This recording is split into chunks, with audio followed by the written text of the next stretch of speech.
Assalamualaikum warahmatullahi wabarakatuh. Hai semua, perkenalkan, kami dari kelompok 2 Fisiologi Hewan kelas B FMIPA Universitas Lampung akan mempresentasikan mengenai perilaku hewan. Selamat menyaksikan.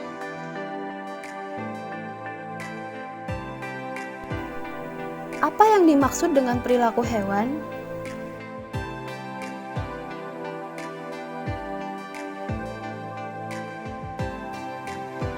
Perilaku hewan adalah tindakan atau aksi yang mengubah hubungan antara organisme dan lingkungannya.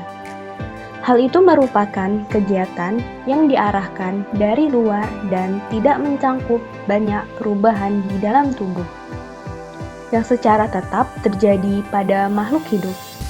Perilaku dapat terjadi sebagai akibat suatu stimulus dari luar.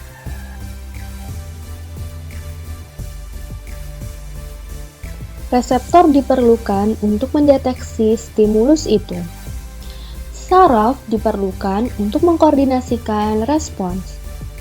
Efektor itulah yang sebenarnya melaksanakan aksi. Perilaku dapat juga disebabkan stimulus dari dalam. Secara umum, perilaku hewan atau behavior adalah suatu respon dari organisme terhadap stimulus yang datang dari dalam ataupun luar. Terdapat dua respon tingkah laku, yaitu innate atau serentak, merupakan respon yang muncul ketika secara spontan dan konsisten terhadap suatu rangsangan. Yang kedua, learn atau dipelajari, merupakan respon yang berubah dengan adanya pengalaman dari organisme tersebut, sehingga respon yang muncul akan lebih tepat dan sesuai dengan rangsangan yang sama diberikan berkali-kali. Terdapat 3 tingkah laku yang merespon secara langsung terhadap rangsangan. Yang pertama, orientasi. Orientasi merupakan perilaku hewan di mana hewan tersebut akan memutar tubuhnya, menjauhi atau mendekati ke arah sumber rangsangan, atau perilaku mendadar saat hewan mencari makan. Yang kedua, kinesis. Kinesis merupakan salah satu tingkah laku orientasi yang sederhana, di mana organisme-organisme merespon secara tidak langsung terhadap rangsangan. Yang ketiga, taksis. Taksis merupakan tingkah laku di mana hewan tersebut dapat menentukan jarak dengan rangsangannya. Dengan respon yang banyak dilakukan adalah cahaya matahari, panas, dingin, lembab, gravitasi bumi, dan zat.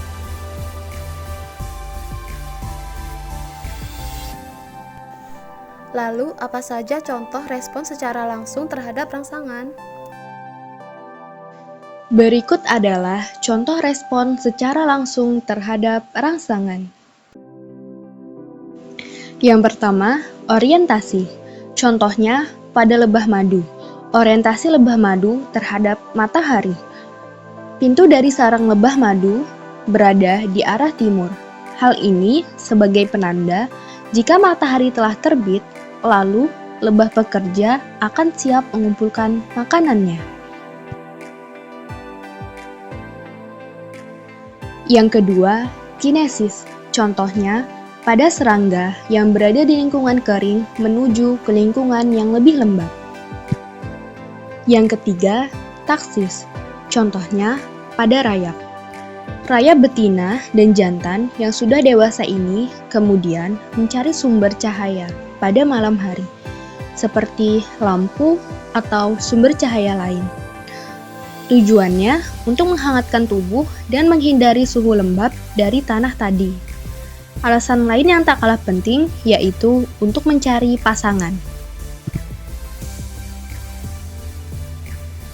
Perilaku yang mencangkup susunan syaraf. Perilaku ini bawaan atau naluri atau insting. Perilaku terhadap suatu stimulus atau rangsangan tertentu pada suatu spesies. Biarpun perilaku tersebut tidak didasari pengalaman lebih dahulu, dan perilaku ini bersifat menurun. Hal ini dapat diuji dengan menetaskan hewan di tempat terpencil, sehingga apapun yang dilakukan hewan-hewan tersebut berlangsung tanpa mengikuti contoh dari hewan-hewan yang lain. Contoh dari perilaku yang mencangkup susunan syaraf. Pada pembuatan sarang laba-laba, diperlukan serangkaian aksi yang kompleks.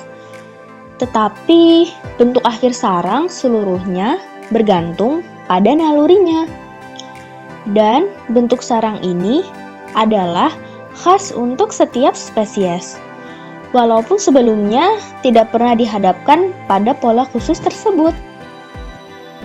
Contohnya dapat dilihat dari gambar tersebut yang menunjukkan adanya perbedaan bentuk sarang laba-laba antara spesies satu dengan spesies lainnya.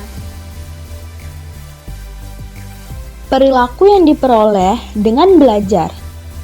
Perilaku yang diperoleh dengan belajar adalah perilaku yang diperoleh atau sudah dimodifikasi karena pengalaman hewan yang bersangkutan yang mengakibatkan suatu perubahan yang tahan lama dan dapat juga bersifat permanen. Kebiasaan.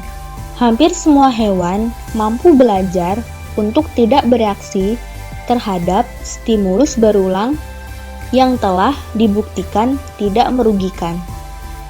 Misalnya, membuat suara aneh dekat anjing. Pertama-tama, hewan tersebut akan terkejut dan mungkin juga takut. Tetapi, setelah lama dan merasa bahwa suara tersebut tidak berbahaya, maka bila ada suara tersebut, hewan tersebut tidak akan bereaksi lagi.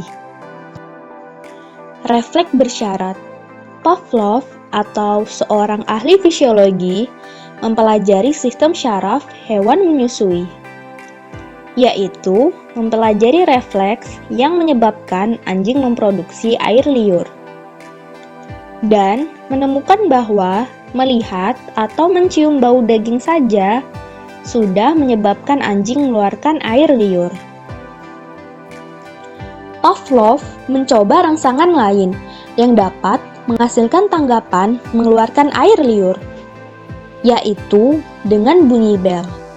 Pavlov menemukan bahwa rangsangan pengganti harus datang sebelum rangsangan asli, supaya tanggapannya berhasil dipindahkan. Juga, semakin pendek jangka waktu antara kedua rangsangan, semakin cepat reaksi itu melekat pada rangsangan pengganti. Hal tersebut dapat juga terjadi atau merpati dengan tanda bunyi kentongan kul-kul.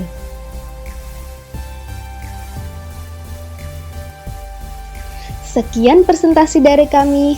Jika ada salah kata atau kekurangan dalam penyampaian, kami mohon maaf. Semoga apa yang kami sampaikan dapat bermanfaat ya. Terima kasih sudah menyaksikan.